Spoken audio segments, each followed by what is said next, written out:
नमस्कार दोस्तों, जय हिंद। मैं प्रशांत पटेल आप लोगों के लिए एक और टॉपिक लेके आए हैं संविधान का, जिसमें हम लोग आज मंत्री परिषद और मंत्रिमंडल में क्या अंतर होता है इसको समझेंगे। साथ में हम लोग समझेंगे किचन कैबिनेट क्या होता है और देश में अधिकतर कितने मंत्री बनाए जा सकते हैं इसके बारे में हम लोग जानते हैं। तो आज का हमारा टॉपिक है मंत्री परिषद, जिसे इंग्लिश में सेंट्रल काउंसिल ऑफ मिनिस्टर भी कहते हैं। तो अनुच्छेद 74 में मंत्री परिषद का उल्लेख किया गया है। साथ में 352 में भी मंत्री परिषद का उल्लेख है कि राष्ट्रपति जो आपात लगाएंगे वो मंत्री परिषद के ही सलाह पे लगाते हैं। अनुच्छेद 74 में कहा गया है राष्ट्रपति को सलाह देने के लिए एक मंत्री परिषद होनी चाहिए और उसका हेड कौन होता है? पीएम, यानी कि प्रधानमंत्री होता है उसका हेड। तो 74 में क्या कहा गया है कि राष्ट्रपति को सलाह देने के लिए, राष्ट्रपति जो भी काम करेंगे उनको सलाह देने के लिए मंत्री परिषद होना चाहिए और मंत्री परिषद का प्रमुख कौन होता है? तो पीएम होता है। लेकिन 42वें संविधान संशोधन 1976 इंदिरा गांधी के टाइम में ये संशोधन हुआ था। इसमें इंदिरा गांधी ने संविधान संशोधन करके एक बात इंक्लूड कर दिया कि राष्ट्रपति जो भी काम करेंगे वो मंत्री परिषद के सलाह से ही करेंगे। अंतर है। 74 में कहा गया है, संविधान के 74 में कहा गया, अनुच्छेद 74 में राष्ट्रपति को सलाह देने के लिए मंत्री परिषद होना चाहिए और मंत्री परिषद सलाह देने के लिए राष्ट्रपति को होना चाहिए। लेकिन 42वें संविधान संशोधन 1976 में कहा गया है कि राष्ट्रपति जो भी काम करेगा वो मंत्री परिषद के सलाह से ही करेगा, यानी कि मंत्री परिषद जो सलाह देगा राष्ट्रपति को वही काम करना होगा। फिर इंदिरा गांधी की सरकार जाती है, उसके बाद मोरारजी देसाई की सरकार आती है। उसके टाइम में मोरारजी देसाई के टाइम में 1978 में 40वें संविधान संशोधन हुआ था। तो इंदिरा गांधी जी ने जो भी संविधान संशोधन करके चीज़ को लागू किए थे, उन चीज़ को हटाने के लिए ही 40वां संविधान संशोधन 1978 किया गया था, ऐसा भी कह सकते हैं हम। इसमें मोरारजी देसाई ने कहा गया है नहीं, राष्ट्रपति ऐसा काम करेगा मंत्री परिषद के सलाह से ही, जरूरी नहीं है। एक बार अगर चाहे तो राष्ट्रपति पुनः विचार के लिए वापस कर सकता है। यानी कि मंत्री परिषद अगर कोई भी काम राष्ट्रपति को अगर कोई भी काम करना चाहते हैं, राष्ट्रपति उस पर अगर सिग्नेचर नहीं करना चाहते हैं तो एक बार वापस कर सकते हैं वो। लेकिन अगर दोबारा राष्ट्रपति को वो काम दिया जाए पुनः विचार के लिए तो वो सिग्नेचर करेंगे ही करेंगे। तो दो बात ध्यान में रखिएगा। अनुच्छेद 74 में कहा गया है कि मंत्री परिषद के सलाह से ही राष्ट्रपति काम करेंगे। लेकिन 44वें संविधान संशोधन 1978 द्वारा कहा गया है राष्ट्रपति एक बार पुनः विचार के लिए वापस कर सकते हैं। इतना बात आपको समझ में आ गया होगा। अब हम लोग चलते हैं अनुच्छेद 75। अनुच्छेद 75 में हम लोग देखते हैं क्या बात कहा गया है। अनुच्छेद 75 में कहा गया है कि राष्ट्रपति जो होते हैं वो बहुमत दल के नेता को प्रधानमंत्री नियुक्त करेंगे। राष्ट्रपति बहुमत दल के नेता को प्रधानमंत्री नियुक्त करेंगे और प्रधानमंत्री के सलाह से वो अन्य मंत्री को नियुक्त करते हैं। कौन? राष्ट्रपति। तो नियुक्ति के बारे में जो प्रावधान है वो है अनुच्छेद 75 में, नियुक्ति के बारे में, कि राष्ट्रपति जो है वो बहुमत दल के नेता को प्रधानमंत्री नियुक्त करेंगे और प्रधानमंत्री की सलाह से ही कौन कौन मिनिस्टर बनाए जाएंगे उनको भी नियुक्त करते हैं। कौन? राष्ट्रपति। इतना बात समझ गए। कोई भी व्यक्ति मंत्री बन सकता है अगर वो लोकसभा या राज्यसभा का सदस्य है। तो कोई भी व्यक्ति मंत्री बन सकता है अगर वो लोकसभा या राज्यसभा का सदस्य है। तो आपको पता होगा राज्यसभा के सदस्य बनने के लिए कम से कम आयु 30 वर्ष चाहिए और लोकसभा का 25 वर्ष। यानी कि कोई भी मंत्री या प्रधानमंत्री बनने के लिए न्यूनतम एज जो है वो आपकी कम से कम 25 वर्ष तो होनी चाहिए। और अधिकतम एज का संविधान में जिक्र ही नहीं है। संविधान में किसी भी नेता, राष्ट्रपति हो, उपराष्ट्रपति हो, प्रधानमंत्री हो, इनके अधिकतम एज का वर्णन नहीं किया गया है। दूसरी बात यह है कि अगर कोई व्यक्ति लोकसभा या राज्यसभा का सदस्य नहीं भी है तो भी वो मंत्री बन सकता है। अगर कोई व्यक्ति लोकसभा राज्यसभा का सदस्य नहीं भी है तो भी वो मंत्री बन सकता है। बस एक शर्त है कि उसे 6 माह के अंदर, मंत्री बनाए जाने के 6 माह के अंदर लोकसभा या राज्यसभा में से किसी एक की सदस्यता लेनी ही होगी, तभी वो मंत्री के पद पर बना रह सकता है, अन्यथा उसका पद रिक्त माना जाएगा। प्रधानमंत्री राज्यसभा से भी बनाए जा सकते हैं, लोकसभा से भी बनाए जा सकते हैं। अधिकांश प्रधानमंत्री लोकसभा के होते हैं, लेकिन श्रीमती इंदिरा गांधी, मनमोहन सिंह और देवगौड़ा जो थे राज्यसभा के से ही प्रधानमंत्री थे और राज्यसभा के ही सदस्य थे वो लोग। इतना बात आप लोग को पता चल गया होगा। दूसरा हम लोग समझते हैं मंत्री परिषद की संरचना। मंत्री परिषद की संरचना क्या होनी चाहिए, कितने मंत्री बनाए जा सकते हैं। तो देखिए, मंत्री बनाए जाने का प्रावधान संविधान में नहीं था कि कितने मंत्री बनाए जा सकते हैं। राज्य के लिए है कि न्यूनतम 12 मंत्री राज्य में होना चाहिए, लेकिन केंद्र में ऐसा प्रावधान नहीं है। लेकिन अधिकतम मंत्री के लिए रुकावट दिया गया है। 91 संविधान संशोधन 91 संविधान संशोधन हुआ था 2003 में। इसमें एक बात स्पष्ट रूप से कह दिया गया है कि लोकसभा के जो सदस्य हैं, लोकसभा के जो भी सदस्य हैं, उसका 15% ही मंत्री बनाया जा सकता है। इसका 15% हम निकालेंगे, 81.75 आएगा। तो आप बोलिएगा लोकसभा में तो अधिकतम 552 सदस्य हैं, तो अधिकतम सदस्य हमें मतलब नहीं है। जितना सदस्य है लोकसभा में वर्तमान, उसका 15% ही मंत्री बनाया जा सकता है, यानी कि 81 आदमी ही मंत्री बनाए जा सकते हैं। निर्वाचन का यहाँ पे जिक्र नहीं है, इसीलिए मनोनीत व्यक्ति जो होता है, जो एंग्लो इंडियन, वो भी मंत्री बन सकते हैं। तो ये लोकसभा से ही प्रावधान है। इतना आंकड़ा तैयार किया गया है कि 15%, लोकसभा के 15% से ज़्यादा मंत्री नहीं बनना चाहिए। ये इसलिए लाया गया था क्योंकि बहुत से जो पार्टी थे, किसी दूसरे पार्टी को अपना सरकार बनाने के लिए उसे प्रलोभन देके उसे अपने मंत्रिमंडल में शामिल कर लेता था कि तो आपको ये मंत्री बनाएंगे, वो मंत्री बनाएंगे।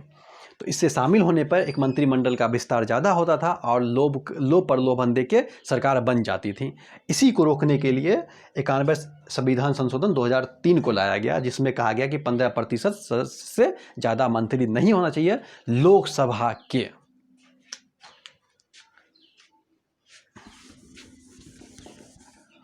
उसके बाद देखिए, मंत्री 3 स्तर के मंत्री होते हैं। एक होते हैं कैबिनेट मंत्री, एक होते हैं राज्य मंत्री, एक होते हैं उप मंत्री।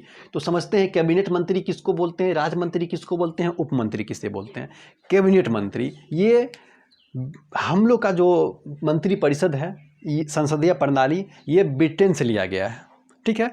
तो कैबिनेट मंत्री जो है, ये अधिकांश उस देशों में यूज किया जाता है जिस देशों में अंग्रेज का आधिपत्य रहा है, तो वहाँ पे कैबिनेट मंत्री यूज होता है। बाकी देशों में सेक्रेटरी भी यूज किया जाता है।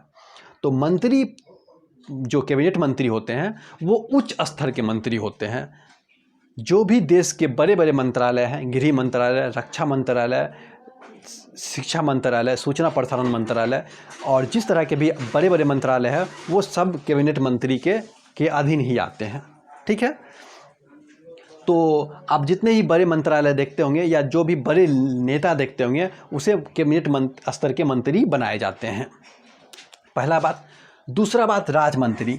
कैबिनेट मंत्री की सहायता के लिए ही राज्य मंत्री बनाया जाता है। कैबिनेट मंत्री की सहायता के लिए ही राज्य मंत्री बनाया जाता है। और राज्य मंत्री जो होते हैं वो 2 तरह से होते हैं। एक होते हैं कैबिनेट की सहायता के लिए, और एक होते हैं स्वतंत्र प्रभार के राज्य मंत्री।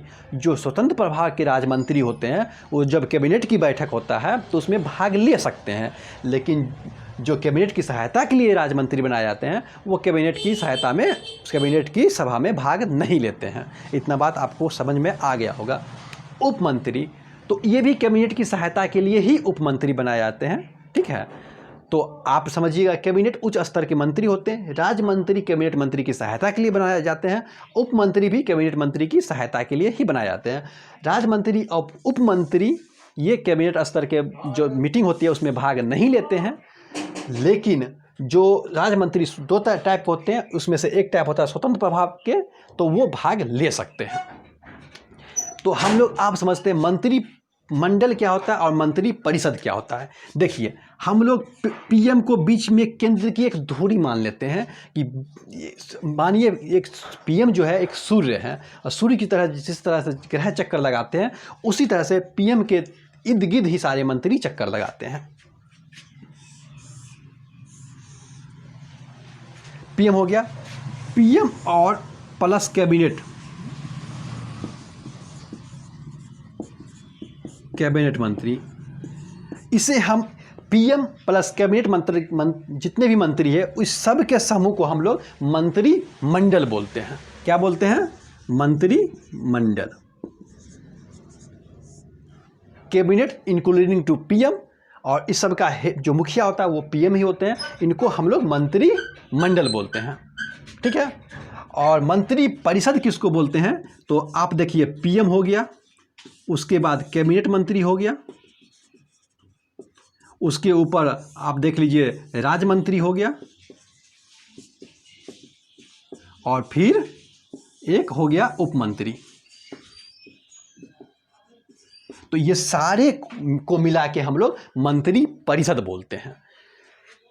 उप मंत्री, राज्य मंत्री, कैबिनेट मंत्री सबको मिला देंगे, और इंक्लूडिंग पीएम, इनके भी मुखिया कौन होते हैं? पीएम ही होते हैं। इनके भी बैठक की अध्यक्षता पीएम ही करेंगे, मंत्री परिषद की भी, और मंत्री मंडल की भी अध्यक्षता पीएम ही करेंगे। दोनों में देखिए डिफरेंस क्या है। मंत्री परिषद मंत्री परिषद लिख दीजिए, मंत्री परिषद।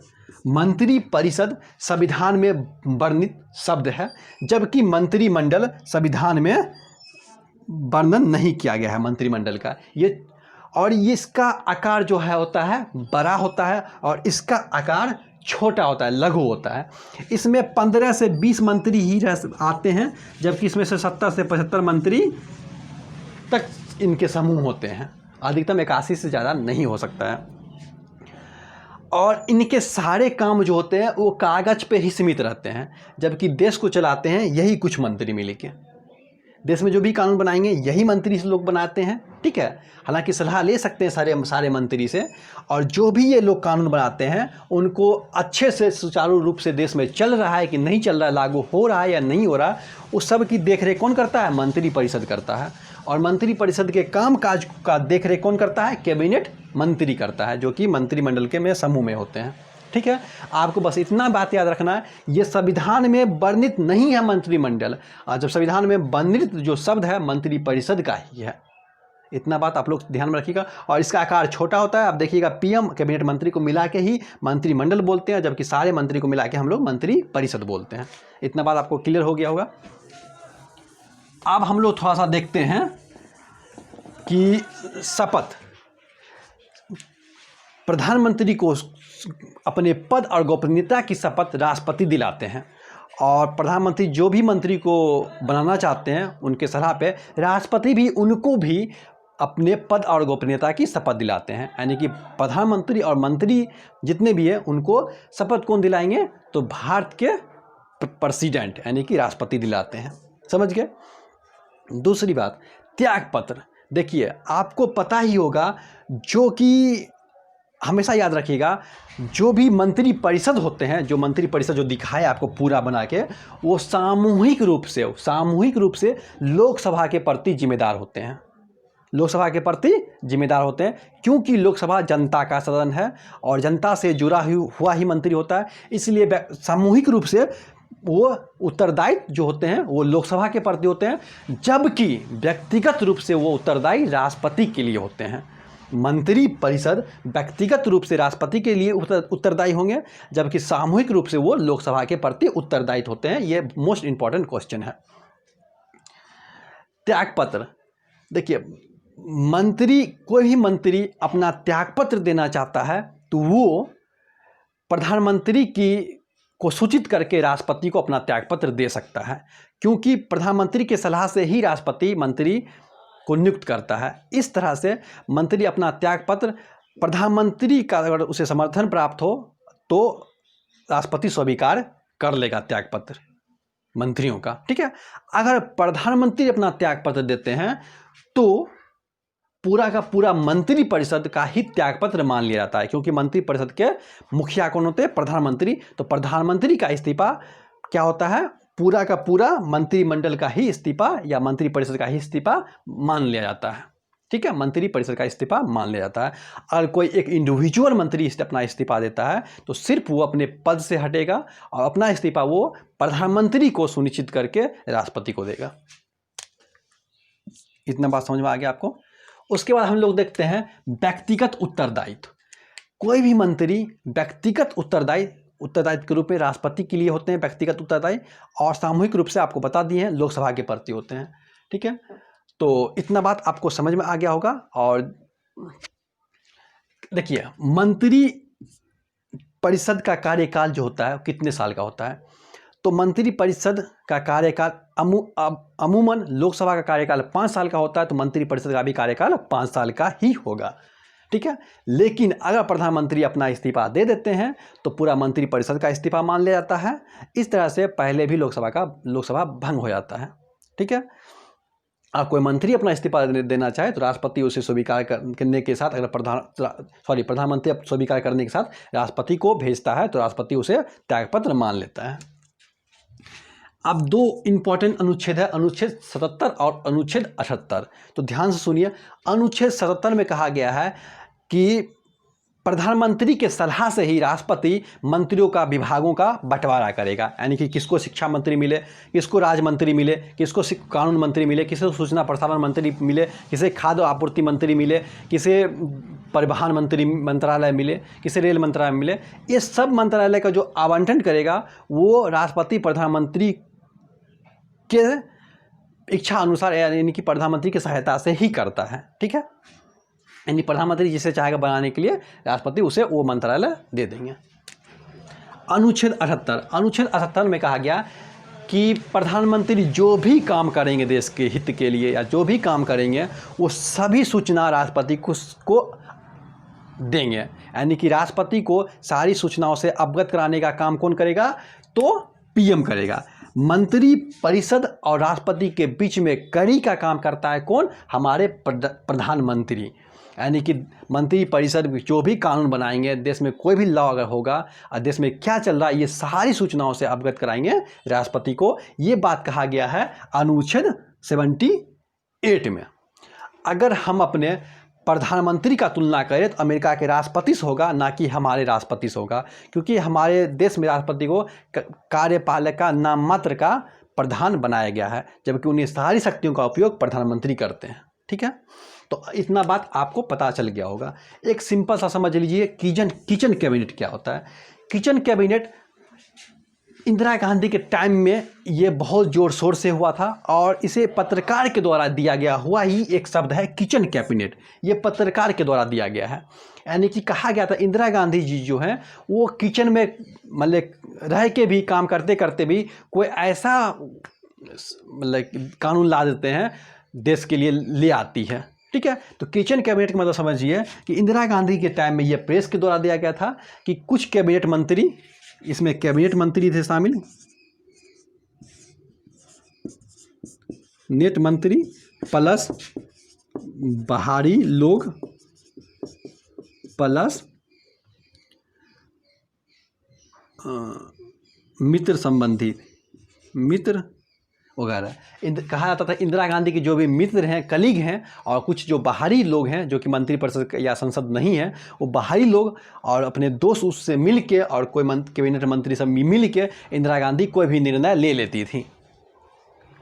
यानी कि इंदिरा गांधी एक जैसे मंत्रिमंडल विस्तृत रूप से लागू करने के जगह पे वहाँ पे एक कोई भी कानून लाया जाता है तो एक मंत्रिमंडल का समूह होता है जो आपको हम बताएं, उसमें उस कानून को रखा जाता है, सभी अपने अपने विचार उचार देते हैं और किस तरह से कानून लाया जाए इस तरह का विचार होता है। लेकिन किचन कैबिनेट का तात्पर्य था कि इंदिरा गांधी अपने बाहरी लोग से और कुछ सगे संबंधी से सारा मशवरा करके कानून ला देती थी, इसीलिए प्रेस के द्वारा दिया गया था किचन कैबिनेट।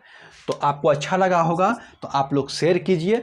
इसके बाद हम नेक्स्ट टॉपिक प्रधानमंत्री के बारे में लेके आएंगे। उसके बाद एक अनुच्छेद आपको यहाँ पे पता चला होगा कि 74-75 के बाद एक अनुच्छेद 76 छूट गया है, तो 76 में न्यायवादी अटॉर्नी जनरल के बारे में बताया गया, तो उसे हम लोग उससे भी देखेंगे। तो पीएम के बाद उनका ही वीडियो बनेगा।